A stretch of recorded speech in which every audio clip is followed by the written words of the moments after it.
هل دم النبي صلى الله عليه وسلم طاهر؟ الرسول صلى الله عليه وسلم قال الله تبارك وتعالى له: قل إنما أنا بشر مثلكم. الرسول بشر مثلنا صلى الله عليه وسلم، لا ليس بطاهر دمه صلى الله عليه وسلم.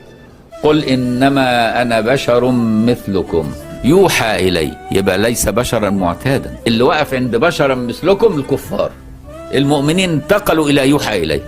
يبقى اللي قاعد يقول لك أنا بشر معتاد بشر معتاد ده واقف مع الكفار لسه. لا، النبي بشرية مش معتادة، ده بشرية يوحى إليها، وليس كل بشر يوحى إليه. جسد رسول الله صلى الله عليه وسلم عند الأئمة وباتفاق ليس كشأن جسد البشر، لأن الملائكة نزلوا وهو في مضارب بني ساعدة وشقوا صدره الشريف، ما شقوش صدر حد من دول، ولا شقوا صدري ولا صدرك، وملأوه حكمة. وعملوا الحكاية دي تاني مرة عند الكعبة، وعملوها مرة ثالثة أثناء قبل الإسراء والمعراج.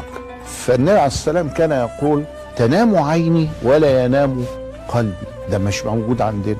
أبيت عند ربي يطعمني ويسقين. وكان يواصل الصيام، ما حدش مننا يعرف يواصل الصيام، يجوع يعطش. النبي ما كانش بيجوع يعطش باليومين وبالثلاثة وبالأربعة. شأن رسول الله وسائر الأنبياء، هل مستقذر منه شيء؟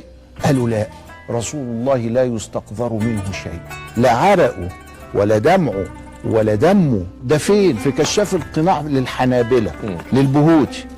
والنجس منا من البشر طاهر منه صلى الله عليه وسلم ومن سائر الأنبياء.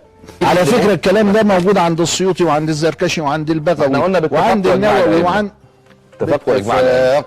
ده كان النبي يأخذ من عرقه ويعطيهم فتتطيب المرأة منه لزوجها. رسول الله صلى الله عليه وسلم هو بابنا إلى الله، وهو في جسده الشريف طاهر مطهر حيا وميتا، طبت حيا وميتا. فإن فضل رسول الله ليس له حد فيعرب عنه ناطق بفم.